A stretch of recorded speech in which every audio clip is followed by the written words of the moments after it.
I'm pretty sure she doesn't need an introduction, though, because you already know her. Carol has been working in ELT for over 30 years as a teacher, trainer, materials writer, and educational consultant. And she specializes particularly in early years and primary English language teaching.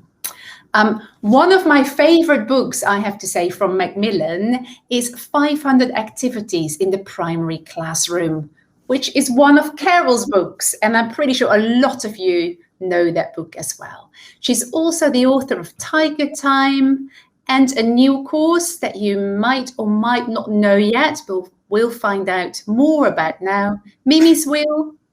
And I think it's called Ferris Wheel in the American version. And then, of course, indeed, everyone in Georgia knows Carol. She is also the former president of the IATEFL. And in this webinar, Carol will discuss the role of fantasy and reality in early years English programs and the benefits of including a balance of both. And I think there's nothing else that I can say other than enjoy. Without further ado, I'm going to hand over to Carol. Okay, thanks very much, Anna, for that lovely introduction. And hi again to everybody out there. It's fantastic to see all of you here. And in this webinar, what I want to do is to start off talking about teaching very young children English at all. Is it realistic to think that we can do this successfully, or is it a fantasy? In other words, is it worth doing it at all? What I'd then like to go on to do is to look at the role of fantasy and reality in the early years and explore a range of practical activities based on reality, fantasy, and a blend of both. And we'll see how these activities contribute to different aspects of children's emerging language skills and their overall social, emotional, physical, cognitive, and creative development.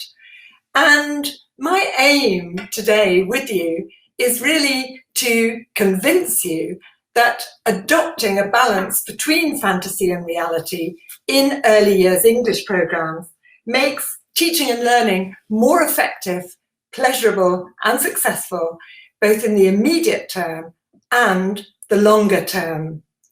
So to get started then, I have here $1 million question for you. And the question is it fantasy or reality to think of, there we go, my computer was blocked there, I think. Is it fantasy or reality to think that we can teach preschool children English effectively and successfully? What do you think? Can we teach young children successfully? Do you think yes or no? Do you think we can do it using reality and fantasy? Okay. Yes, you think we can. Well, that's lovely to see you all so positive and using both. Yeah, exactly. And of course, it depends.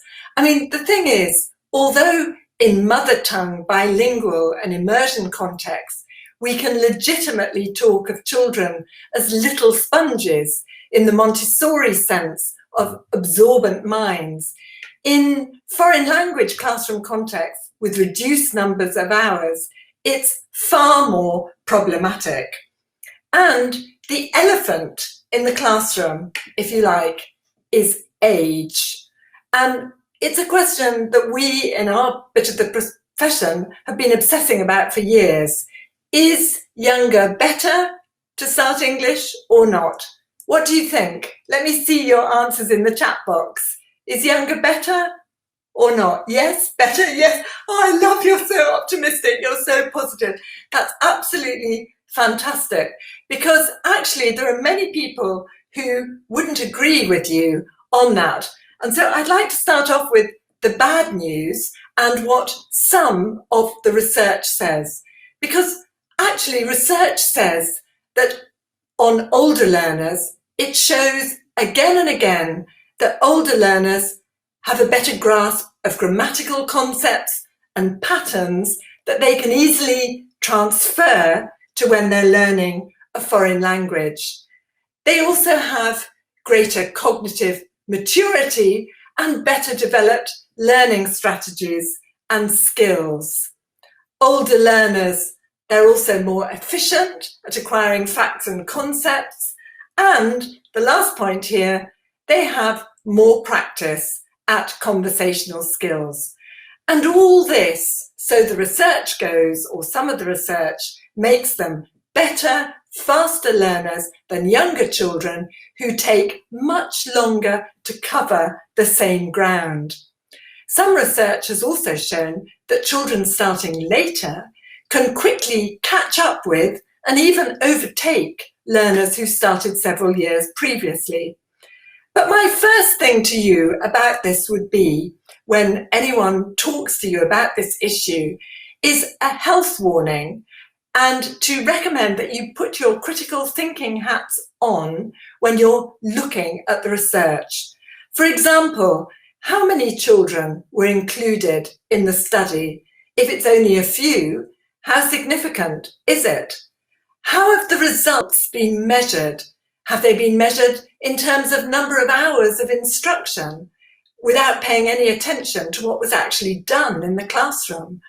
Or have the results been measured in terms of particular kinds of testing outcomes? And if so, were those children prepared for the tests? And did they reflect the kind of teaching they'd had?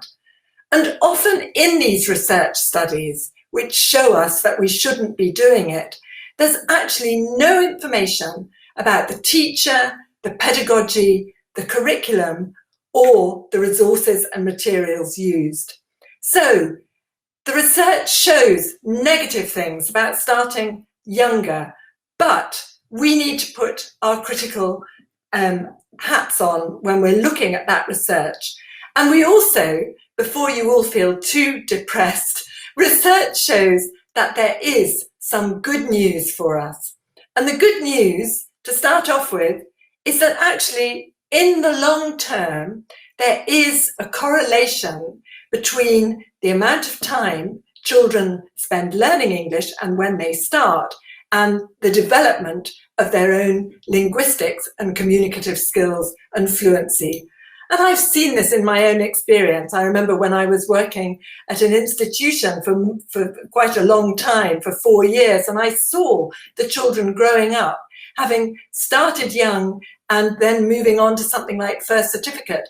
And the ones who had started really young, they used to have this kind of uncanny kind of instinct for what might be right when they were doing something like a gap fill exercise.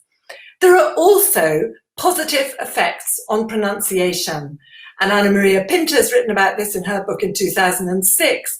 And I know it myself from my own classroom. I always remember feeling quite mortified when I would hear 4-year-old children imitating my voice exactly when I say something like, "be quiet." And at first I thought they were parodying me, but no, it's just because they were imitating me so accurately. There are also cognitive advantages. Now, these have been written about at length in very complex and academic ways, for example, the work of Bialystok, but the idea that, if you like, the foreignness of foreign language learning becomes a catalyst for new thinking, and it enhances flexibility in thinking. And children also develop learning skills and strategies. For example, I have many examples from my experience, but one I'll just mention to you. Learning the colours, 4-year-olds in Spain, and one child guesses that white is going to be blank because it's blanco in Spanish, and he's learnt that elefante is elephant, so why not blank being white? So using that kind of cognitive skill and hypothesizing there. The next point, to do with metalinguistic awareness, the awareness that language and its objects are actually independent of each other, and that there are many ways that we may refer to one object depending on the languages that we use. There's also seen to be a positive effect on literacy and oracy in children's own language, that actually learning English offers literacy supportive experiences and can have a positive effect on the whole attitude to literacy, including children's confidence to speak and listen and engage in communication. And the last bit of good news is to do with the intercultural dimension. It gives children, through learning another language, that gives children insight into their own culture and those of others. And actually, through an understanding of otherness, children develop their self-concept and an understanding of their own identity.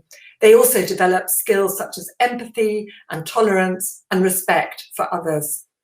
So, in summary, the research tells us a lot about the pros and cons of starting earlier or not, but it doesn't yet give us a definitive answer as to whether younger is better. And the key factor, as Sheila Rickson said actually several years ago, but I think it's still true, is the key factor is creating optimal conditions. Now, research also gives us quite a lot of pointers as to the key ingredients of what is likely to be effective and help us create those conditions. I'm going to show you some of them now, and please add more ideas to the chat box, okay, because I only had so much room on my slide. So here are some of the ingredients that help us create those optimal conditions. Can I see you adding more ideas in the chat box? Any other ingredients that you'd like to add? Any other ideas? Clown, good consistency, fun, rapport, lovely, lovely, lovely, joy, love it, creative, fantastic. Lots of wonderful ideas. However, of course, there's no single perfect ingredient. Oh, I love all your ideas, absolutely. There's no single perfect ingredient, and there's no right way to combine and implement those ingredients. And as Rod Ellis has written, while research is important, as he says, it's not capable of providing teachers with recipes for successful practice. But as teachers, successful practice is exactly what you're interested in. So which of these ingredients, or any of the lovely ones that you've mentioned, would you choose as key? Which ingredients would you choose as key? Can I have a look and see in the chat box? What are your ideas? Dancing and singing, lovely play, fun, imagination. Exposure, fantastic, fantastic, lovely. And in a way, we want to say, I think, all of them, no? But actually, if I'm forced to go for one, based on my reading, my research, my intuition, and above all, my experience, both in the classroom as a teacher, as an observer, and also my experience as a parent, I would actually, and I had to go for one, I would go for, can you guess? Okay, I would go for engagement. Partly because engagement is a superordinate that includes a lot of the things that you've mentioned. And engagement has been described, this lovely quote that I like by Andy Burns and Griffiths, and they talk about engagement as the fertile soil that enables sustainable learning to take root and flourish. And I love that quote. It's like the starting point for everything for us as teachers. Without engagement, nothing else is possible. Remember that famous proverb that you may know, you can lead a horse to water, but you can't make it drink. And of course, what we want to do is make our children thirsty for learning. Yeah, could I repeat it? I will. The fertile soil that enables sustainable learning to take root and flourish. Okay, so we're going to have a look at engagement through fantasy and reality. Fantasy that fosters the development of imagination and creativity. It leads to improvisation and role play, provides opportunities for make-believe, pretend or free play, which allows for experimentation and risk-taking, and develops social and emotional learning, for example, empathy and cooperation. and also provides opportunities for children to communicate using all the language in their current linguistic repertoire. And we can compare that or balance that with reality, which provides an opportunity to build on what children know and learn content from other areas of the curriculum. It provides an opportunity for them to use language in meaningful and purposeful ways. It develops cognitive and pre-academic skills, things such as working memory, categorizing, sequencing, reasoning, deducing, and I'm sure you can think of others as well. It also allows for the integration of values that relate to children's immediate lives and opportunities to develop life skills, language and intercultural awareness, and social and emotional learning. And in the middle there, we've got a blend. And I'm talking here not in the technological sense, but a blend between fantasy and reality. And that when we do this, we combine the benefits of both. So let's have a look at some examples. And the examples we're going to look at in terms of reality, we're going to look at engaging children through thinking skills, learning about the real world, and values education. And in terms of fantasy, through developing imagination and creativity, through experimenting with improvisation and role play, and providing opportunities for free play. So let's start then with developing thinking skills. Young children need to develop a wide range of basic thinking skills across the curriculum. What kind of thinking skills? Would you like to put your ideas in the chat box? What kind of thinking skills do young children need? HOTS, exactly, HOTS, higher order thinking skills, creative thinking, critical thinking, and so on. They also need the LOTS. They definitely need the LOTS. They need to develop their working memory. They need to be able to predict, to hypothesize, to categorize, to sequence. We need to use LOTS to build the HOTS. And these skills are important for children's pre-academic development. And they also, and this is important, they provide a context for using a new language in ways that are appropriate, challenging, and enjoyable. Yes, lovely lot of thinking skills coming in there. Okay, but talking about complete basics, a basic cognitive ability for learning a language is to be able to remember and recall vocabulary and chunks of language. We have to be able to do this. And activities based on visual observation help children to develop their visual memory and to associate sounds and words with pictures or objects. They also give them practice in repeating and saying words. So in a game like What's Missing, a very simple game that I'm sure you all know, but actually very important in terms of developing visual memory and language skills and recall, and children are motivated to recall what's there. So are you ready to do this now? I want you to write in repetition's essential, absolutely. Write in the chat box as soon as you identify what's missing. What's missing? Quick, quick, quick. What's missing? Tomato. Yes, it might have looked like an apple. It's actually a tomato. Okay, so you're all ready. You're all ready now to do it. What about this one? Are you ready? Quick as you can there. Quick as you can. What's missing? What's missing? Yes, the chocolate. Absolutely. Okay, and let's do one more. Quick as you can. Who can be first in the chat box? Are you ready? What's missing? Apple. Fantastic. And in a game like Kim's game or memory, you might give children a minute to remember all the objects, okay? And actually here there are 10 altogether. So let me see if you can get them all in the chat box as quick as you can. Come on. Fantastic. Yes, lovely. Yeah, we don't mind whether we call it biscuits, cookies. Oh my God, yes, okay, fantastic. I think you've done it. I think you've done it. I think you've also imagined a few extra ones as well. Here you are. You can check whether you've got it right. Okay, so what we're actually doing there is developing this visual memory as well as motivating children to learn the language as well. Okay, another basic skill, very basic, is categorizing.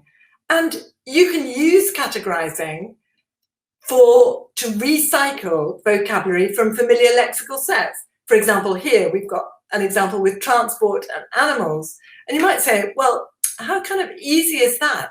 But remember, we're talking about small children here.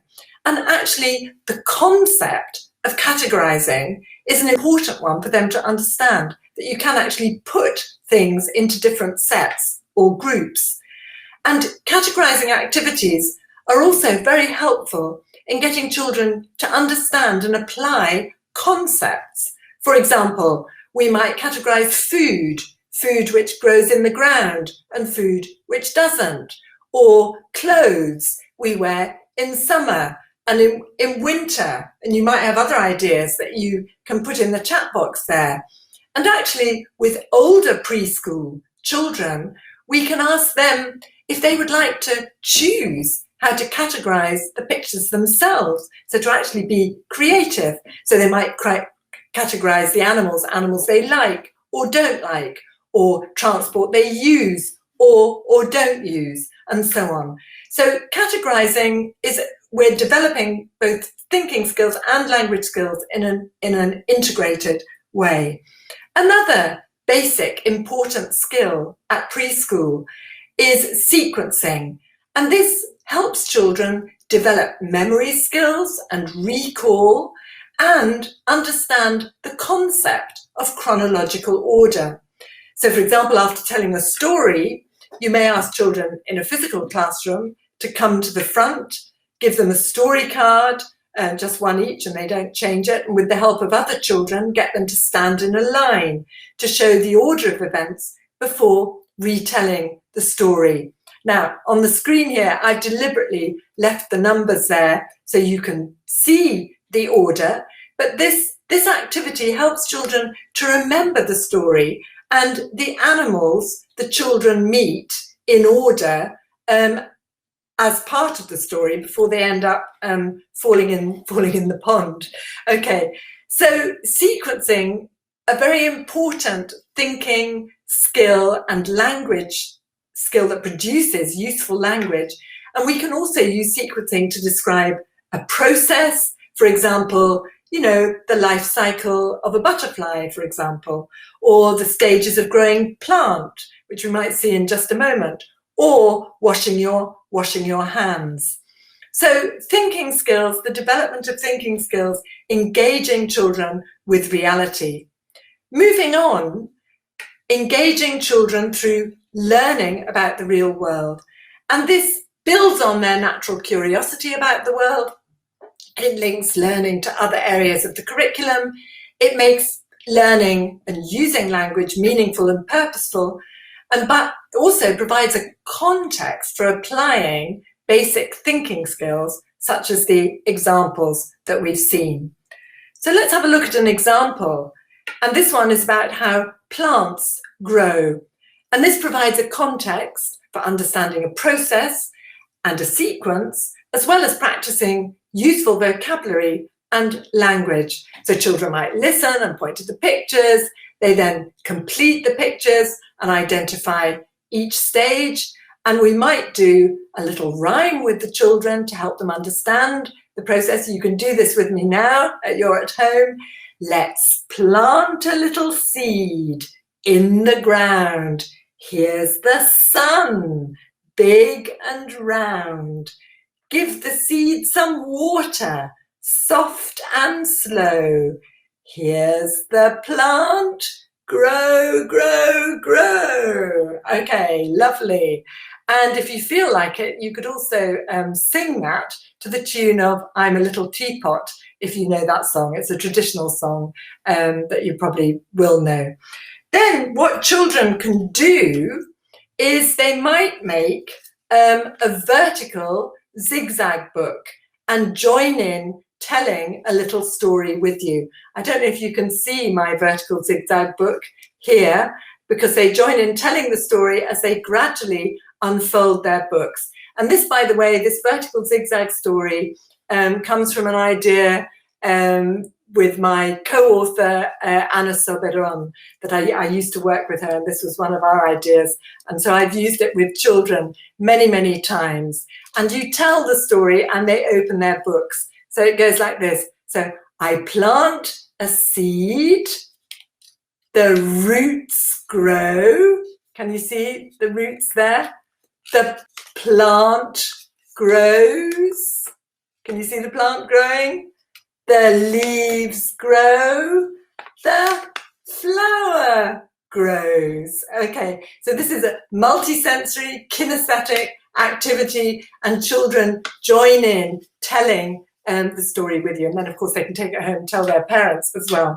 And we can also do a lovely drama activity and act out the story. You can't see me doing this now, but you're a tiny little seed, and I get the children to be like a little ball on the floor. Now you've got roots. Let me see your roots. Now you grow and you've got leaves. You grow, and you've got a beautiful flower. Okay, so all these ways then of reinforcing understanding of the language and the real world content there. Another activity here to do with the real world and learning about floating and sinking. Okay, and by about the age of 3, children have acquired the concept of floating and sinking. And floating and sinking encourages predicting and hypothesizing, visual observation, recording of the results. Okay, it's actually, mini scientists at work.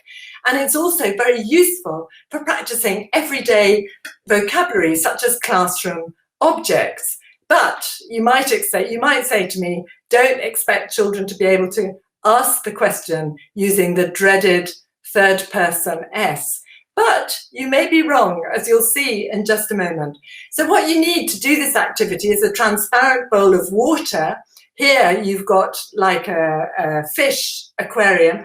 Actually, what I use is a cut-off plastic bottle, the 5-litre bottle of water. And this is a very good way of recycling plastic so that it's no longer single-use but multi-use, because I don't want to have breakable glass in the classroom. And so we can encourage children by asking them, holding up the objects, what about the crayon? Does it sink? Does it float? What do you think? Let's find out. We drop it in. I mean, we could do this also when we're teaching children online. And we could also use a little song for this, which goes like this. Okay. Does it float? Does it sink? Here's a pencil. What do you think? Does it float? Does it sink? Here's a pencil. What do you think? And then you have a look and you drop it in the water and see. Okay, so you might join in singing at home. My voice, I've been talking too much today, but okay. Does it float? Does it sink? Here's a rubber. What do you think? Does it float? Does it sink? Here's a rubber. What do you think? And then you put it in the water and find out. And actually, when you use that little song to the tune of Little Brown Jug, if you know that traditional tune, you'll be surprised that children actually learn that question as a chunk of language. And children, of course, can then observe and record what happens, okay? So they could record what happens on a sheet like this. Alternatively, and what I very often do, is I give them a picture of the bowl with the water line across, and they draw the objects either on top of the water or at the bottom, depending on whether they float or sink. And then what we can also do, and this is wonderful if you're working at home and online, get the children to go and find small objects to try out. So they go rushing off and they come back with maybe a key, maybe a coin. Well, no, we've had a coin there, maybe a small rubber ball or a toy car, and they can then try them out on you, or you can try them out in the classroom and see whether they sink or float or not. So moving on to engaging children through reality, through values education. Now, values education is very much to do with the whole area of social and emotional learning, and children need to learn values in relation to themselves, in relation to others, and in relation to the world around them. And values education is about children developing self-awareness and the capacity to make responsible decisions and choices about the way they behave. And the best way to develop values education is through everyday activities and lessons. And sometimes I think we forget that the activities that we do have this benefit. And one that I'm thinking about particularly is circle time. Because circle time is a way of focusing on here and now values in the children's immediate environment. It develops a willingness to take turns when speaking, to listen to what others have to say without interrupting, and to show respect for views that may be different from your own. So children may sit in a circle, and we may just, if we're doing food, for example, we may go around the circle saying, I like bananas, I like apples, and so on. I can jump, I can sing, I've got a teddy, I've got a car. And the rules are, obviously only one of those at a time, the rules are that you only speak when it's your turn. And you say pass if you don't want to speak, because you have that choice.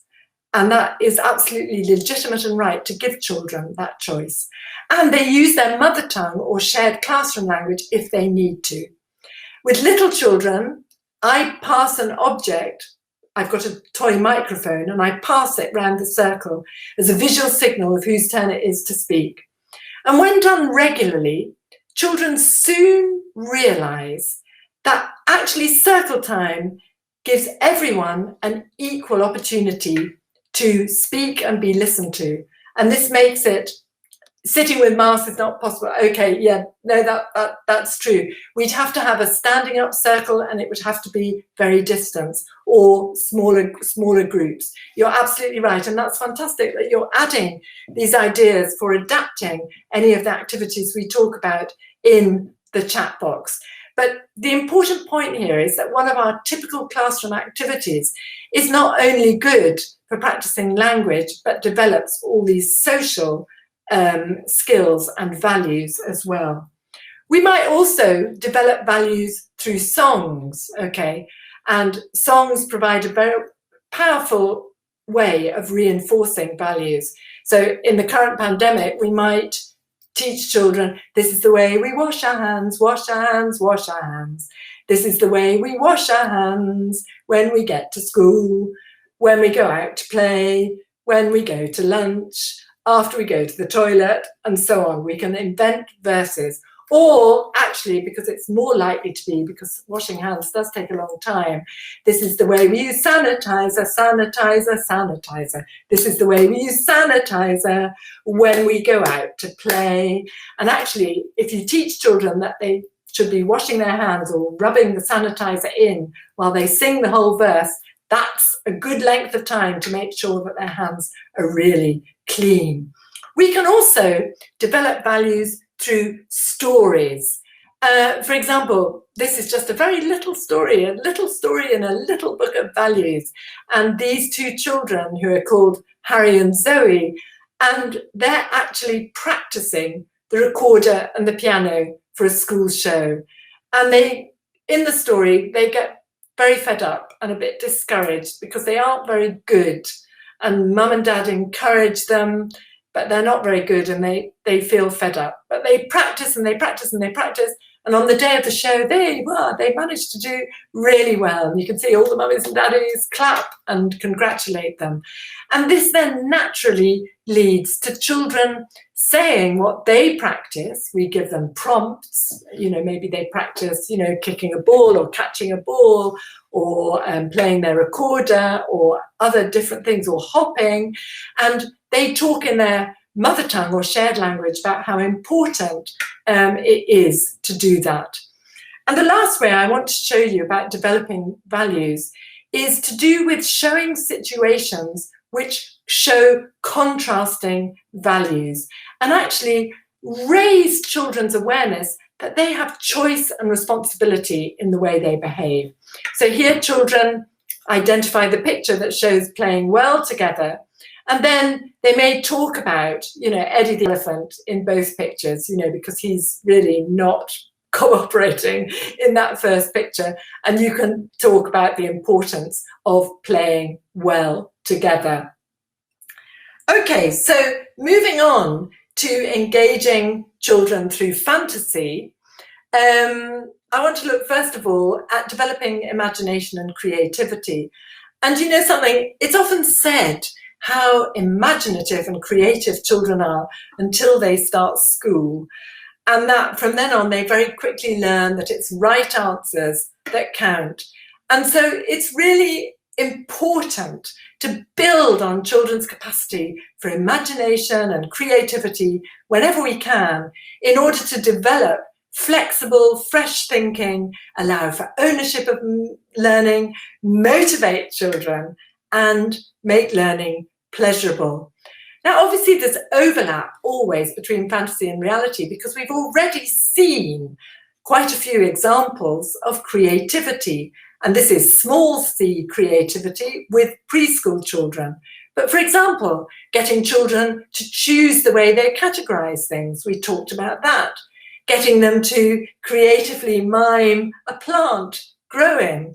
Getting them to choose their own objects that they're interested in seeing if they sink or float. And also the creative ways that children may respond in circle time, telling you, bizarre foods that they like that you weren't kind of expecting. And in terms of imagination and creativity, stories are, of course, come into their own again. And they often provide a wonderful context for developing children's imagination and creativity. And here's just a very short version of the Three Bears story. But the point is actually getting children to do a creative activity after the end of the story, and children come up with their own ideas and draw a picture of what happens. And it's quite, if you do this, children come up with the most extraordinary things. I mean, they may come up with, okay, Goldilocks invites baby bear to her house, and there's Goldilocks' family, or maybe, the bears take Goldilocks to the police. All kinds of things will come up, and you're actually building on young children's capacity for imagination.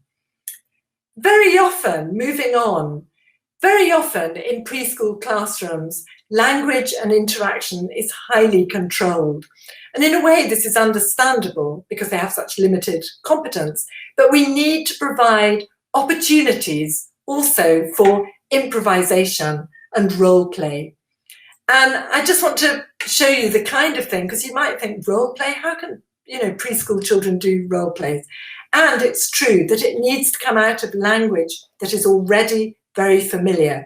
So this role play based on transport would come out of a story and then a song where the language is, I want to go by bike. Oh yes, me too.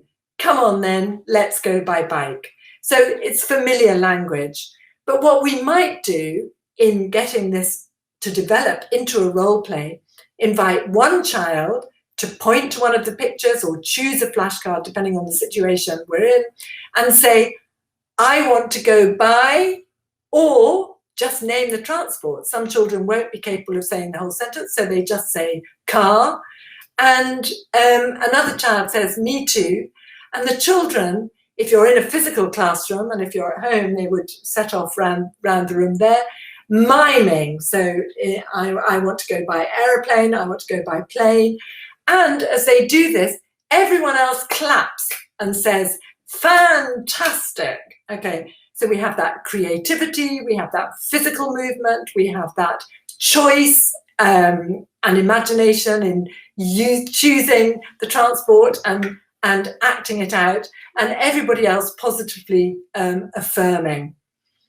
Okay, and the last example to do with engaging children through fantasy is providing opportunities for free play.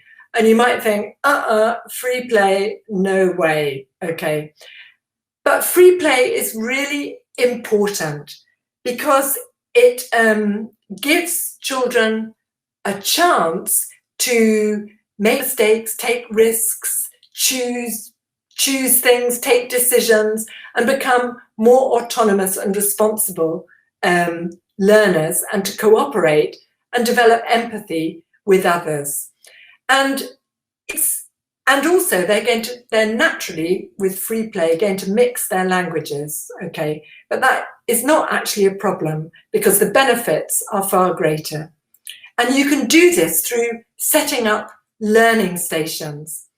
And a learning station is an area in the classroom where children play freely with resources that, and this is absolutely key, that you have previously used in teacher-led activities during the lessons. That's why I put these examples here. For example, that plastic food on a tray, or you might leave the puppet there and some flashcards and so on. And the idea, it's best to just start off with one learning station, and children go in pairs, easier to manage, or groups, maybe for 3 to 5 minutes at the end of the lesson when they finish doing individual work. If you're in the physical classroom, a learning station online is not possible, of course. And what happens is that children have a chance to play with familiar resources. You need to tell them that they need to use their quiet voices when they're at the learning station, and you encourage them to use as much English as possible, but you don't force them, okay? It's just encouragement, and the older preschool ones will get that. But actually what happens when children go there to play is they tend to replicate the activities that they've done in class. And one of them usually pretends to be the teacher. They love doing that. So for example, if in your learning station you had, that plastic food that we did one or two, we did the what's missing, it's likely that the children will play with that. And this gives them an opportunity to really internalize the language and to make it their own. And as you get used to working with learning stations, you can set up more. And if you're working with a course book, you might, at the end of the unit, even devote a whole lesson where children take turns to visit different learning stations. Now, for you as teacher, you need to keep a very close eye, but not interfere unless you really have to. And if you eavesdrop a little bit on what's going on, it also gives you hugely useful feedback on the learning that's taken place.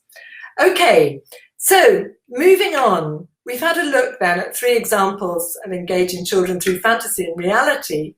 And I want to have a look now at an example of a blend. And fantasy and reality is often blended when we use stories. And we get the benefits of both.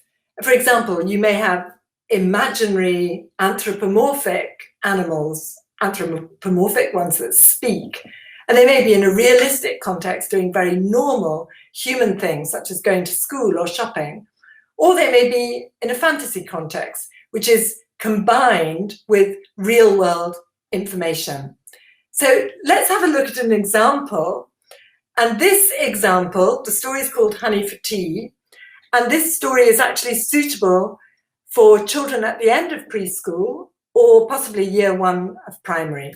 And I put 3 questions up there that I'm not going to read out, but I'd just like you to think about during the story. I'd also like you to be ready to join in the story with me. And as I can't hear you speak, you'll need to write words in the chat box. Obviously, I couldn't do this with preschool as fast as you can. Okay, but first of all, a little bit of prediction. What do you think is going to happen in the story? What's this story going to be about? Any ideas in the chat box? Dr. Seuss is great, absolutely. They're going to ask for honey. It's tea time. About a picnic, maybe a picnic. Yes, and they've got a friend. And okay, fantastic. Yeah, about friend, exactly. Okay, lovely ideas. Inviting someone, perfect. Okay, so we do a bit of our prediction there. So, are you ready to go with the story? So, Mimi, this is Mimi here, and Dylan. Mimi and Dylan's friend, Bruno, is coming for tea. And Bruno loves, guess what? Honey. I've got an idea, says Mimi. Bees make honey. Let's find the bees and get some honey for tea. Great idea, says Dylan. But where are the bees? I don't know. Let's find out. Along comes a wriggly worm. Hello, worm, says Mimi. We want to get some honey. Where are the bees? Oh, I don't know. Ask the ladybird. But what's a ladybird, says Dylan. A ladybird? Oh, Dylan, a ladybird's red and black. It's got spots. Oh, wow. Has it got wings? Yes, it has. Has it got legs? Yes, it has. It's got 6 legs. Amazing. Oh, look, Mimi. Here comes the ladybird. Hello, ladybird. We want to get some honey. Where are the bees? I don't know. Ask the snail. But what's a snail, says Dylan. A snail? Oh, Dylan, a snail's brown and white. It's got stripes. Oh, wow. Has it got wings? No, it hasn't. Has it got legs? No, it hasn't. Amazing. All the children love joining in with that. You can try at home. Amazing. Oh, look, Mimi. Here comes the snail. Hello, snail. We want to get some honey. Where are the bees? I don't know. Ask the butterfly. But what's a butterfly, says Dylan. A butterfly? Oh, Dylan, a butterfly's many different colours. It's sometimes got spots and stripes too. Oh, wow. Has it got wings? Yes, it has. Has it got legs? Yes, it has. It's got 6 legs. Amazing. Oh, look, Mimi. Here comes the butterfly. Hello, butterfly. We want to get some honey. Where are the bees? Follow me. Come and see. Thank you, butterfly. Oh, wow. It's Bruno. Hello, Bruno. Hello, Mimi. Hello, Dylan. Here are the bees and here's the honey. It's for you. It's yummy. Oh, thank you, Bruno, and thank you, bees. Let's go home and have tea. So Bruno got to the honey first, after all, at the end of the story. Okay, so let's have a look at those questions again. So how are fantasy and reality mixed in the story? Well, okay, it's a lot to write in the chat box. So we've got the fantasy idea of the bear and the meerkat and the bear having tea together. and looking for the bees and for the honey.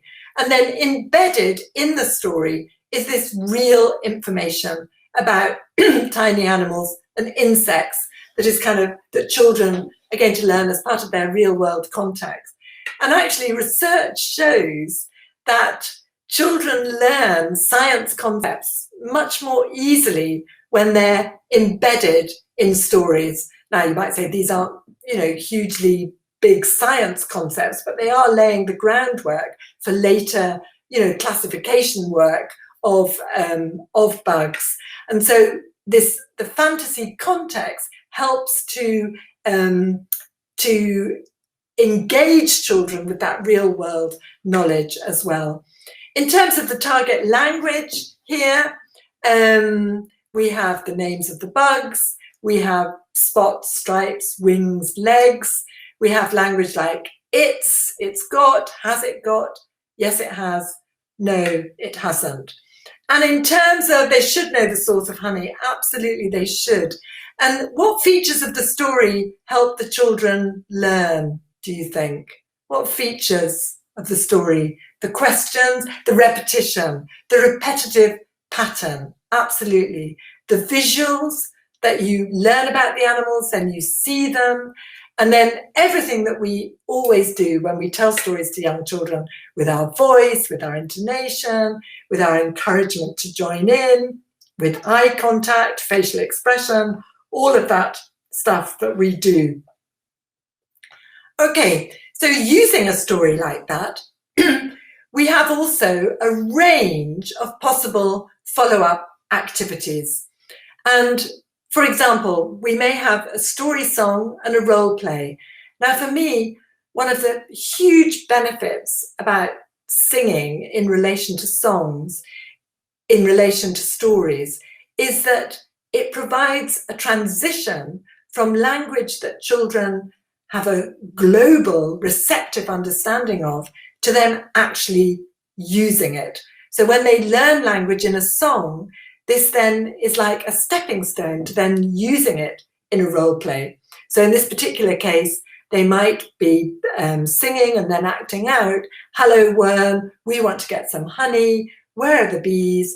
I don't know, ask the ladybird, please. So they can then act out that role play with picture cards of the different animals, or looking at pictures and pointing to pictures if we don't want them to touch them.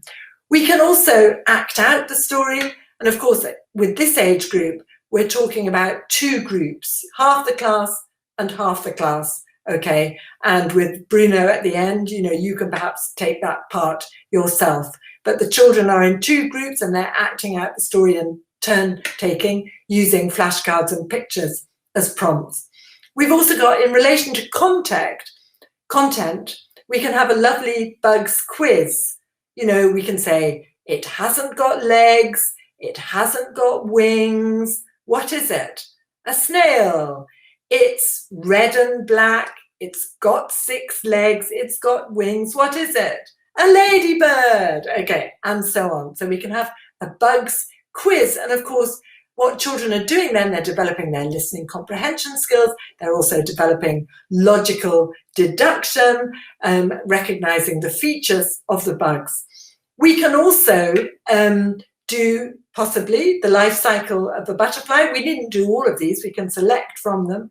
The life cycle of a butterfly, and also, as somebody earlier said, bees are so important, the life of bees, and bees are in danger of extinction these days. So it's really, really important that we teach our children to understand about bees and to value them.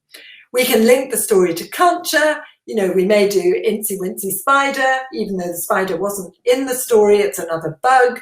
Or we might do, 2 little butterflies sitting on a wall, a version of the 2 little dicky birds. We might also tell the children another story, a picture book, okay? One that is better known than the Bible all over the world, so I know it needs no introduction, The Hungry Caterpillar by Eric Carle.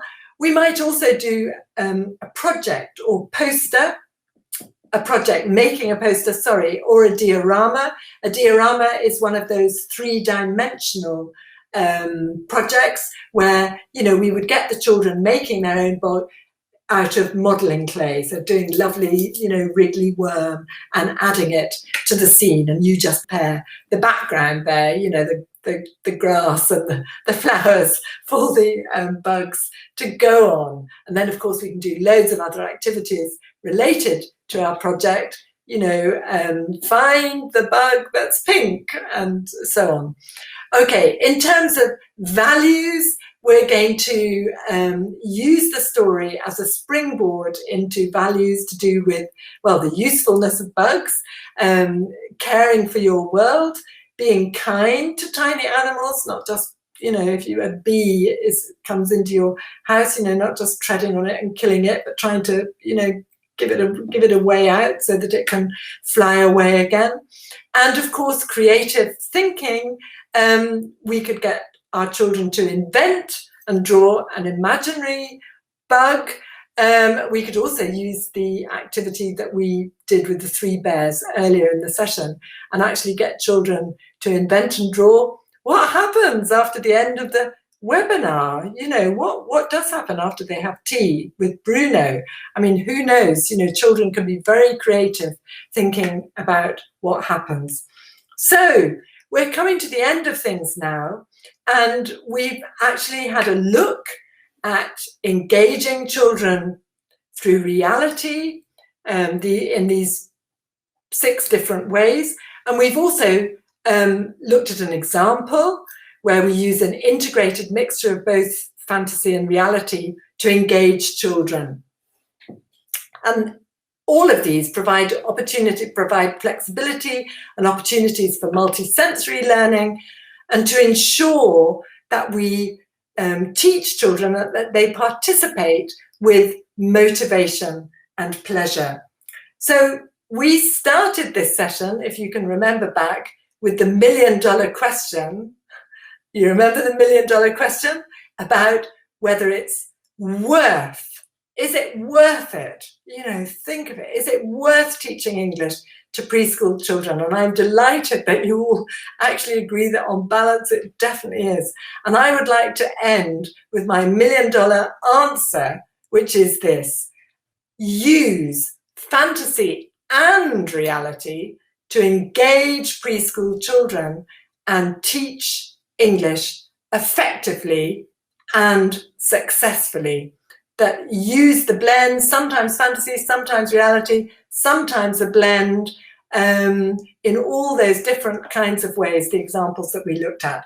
So that brings me to the end of my session. So thank you very much, and I'd be very happy to take any questions that you may have. If you zap them in the chat box, I might be able to see them and answer. Thank you for all these lovely comments. That's really lovely. It's going so fun.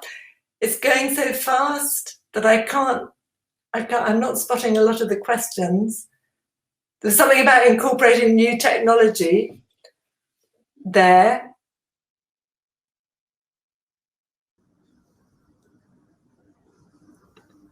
And implementing new technology. Well, I'm on the baby slopes of implementing new technology, and I'm not sure what you mean by actually new technology. I mean, I think with preschool children, there's a limit to the kind of tools that we can use. We can use much more varied tools with older children. On the other hand, there are some fantastic digital materials available that many different, you know, publishers and organizations produce. And I think those are really, really important to use as well. Could I share an example of a diorama? A diorama, I mean, basically you make a 3D, you can do it with a cardboard box, right? A cardboard box that has, you know, 3 sides, although I would cut back 2 so that you cut them off so that you can see in. So it's like a sort of stage or a theatre, and the children make 3-dimensional three-dimensional models. Do I see much difference in teaching online and face-to-face? Yes, I do. I see a huge difference. I think with preschool, there are lots of things that we can adapt from our classroom practice to use when we're with our children online, because the important thing is to keep them with us and keep them engaged. And there are many things that we can do. For example, like, that What's Missing game, we can set that up online as easily as we can face-to-face. So in many ways, I think it's easier with preschool children teaching online, but the sessions need to be very short, and you need to do a lot of you don't need to be sitting like I am here. You need to be standing up, getting them moving, getting them joining in, getting them to go and get things. Have you got an apple in your house? Can you go and get it? Show me. And you also have the support of parents sitting with their children, although that is a support, although sometimes it can also be problematic, but they are there as well. Any other? How to grab students' attention during storytelling online? I think that's quite problematic, and one of the things that I know that is good to do, and because I know lots of teachers have told me this about story videos that I made during the first lockdown, that they actually use those in their lessons rather than telling the story themselves. They make a recording of yourself doing the story, so you can then engage the children, you can pause, you can do things with the story rather than throwing yourself into it so wholeheartedly that you can't actually get all the children's responses. Okay, any other questions? Any other question? How many language points? Well, I think the key is not to have any language points in a way, but to have children exposed to rich and natural language, and to give them the opportunities to acquire it. I mean, we saw in that story there were language points, has it got? Yes, it has, and so on. But I think the key with this age group is not to kind of try and drum that into the children's head, but to provide natural, repeated exposure that you draw them into using. What about teaching multilingual children? That's a very good question. I think it's really important with multilingual children that they feel that all their languages are valued by you. So, I mean, in classrooms in Spain, you have children with many different home languages and backgrounds, and you need to include, let's, for example, let's take the register and children respond by saying hello in one of their other languages, for example. Or you're learning a new word, elephant. So what's elephant in your language? Can you teach me the word elephant? And the children are the teacher, and you can see them kind of blossoming with self-esteem and pride in their own languages. So, yes, any other questions? What's this one about mischief? What was this about mischief? Some techniques to go, yeah, okay. Well, the key technique is don't let it get to you. Don't stop to focus on anything that isn't actually stopping you teaching and learning, and children learning. And that can often happen with mischievous children because that's what they want. They want your attention. And if you give it, you're giving that attention to one child, and 29 others, or however many you've got in your class, are not getting it. So as far as possible, you just carry on, you engage the positive. And do you know what very often happens when you do that? The children themselves do the management for you, because the majority of them, they want to do what you're doing, and they don't want this distraction. I know it doesn't always work, but it's something to think about. Can you use familiar fairy tales? Yes, you can. It's interesting. You get different reactions to familiar fairy tales, because I think children are I remember with my own children when they were little and they had learnt all the traditional tales in Spanish, not in English, because in the park there always used to be puppet shows, and they would not want those stories in English because all the refrains and everything were in Spanish, and they just didn't want them in English. So I think you have to be sensitive to how your children feel. On the other hand, with other children, they resonate with them because of that familiarity, and they love to meet, you know, Goldilocks in a different context. And it gives them that security that they know the story. But you have to tune in to your children to see how they react. Okay, fantastic. Fantastic. Any other questions here? Can we teach a story even if it's not related to the topic of the unit? Yeah, I mean, normally we have some kind of relationship, don't we? I mean, like maybe it's about food, but there's also, you know, there's no rules about it. I think, you know, and something that's refreshingly different may be wonderful for the children. Contextualize them in our schools. Yeah. No, absolutely. Good. So thank you, Carol. And thank you, everyone, for your questions in the chat box. But first of all, Carol, thank you for such an inspiring webinar with lots of practical ideas. And thanks, everyone. You're showing all the love and appreciation, and indeed, great speaker, fabulous. And I think there's a lot for us to take away and bring back to our classroom.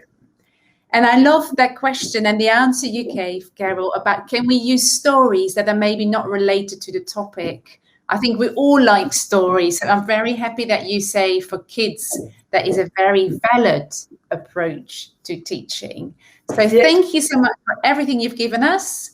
And yes, everyone, you will get access to the slides. Check your email, and there is a recording, and you do get access to that later as well. So thank you so much, Carol, for a lovely, lovely talk. No, thank you, Anna, for presenting it and hosting it, and thank you to everyone here from all over the world for your lovely participation and enthusiastic response. You know, which is absolutely wonderful to see, and we're obviously on the same page when it comes to teaching young children. I just saw somebody ask about the role of praise, which could be the subject of another webinar, but yes, it is hugely important.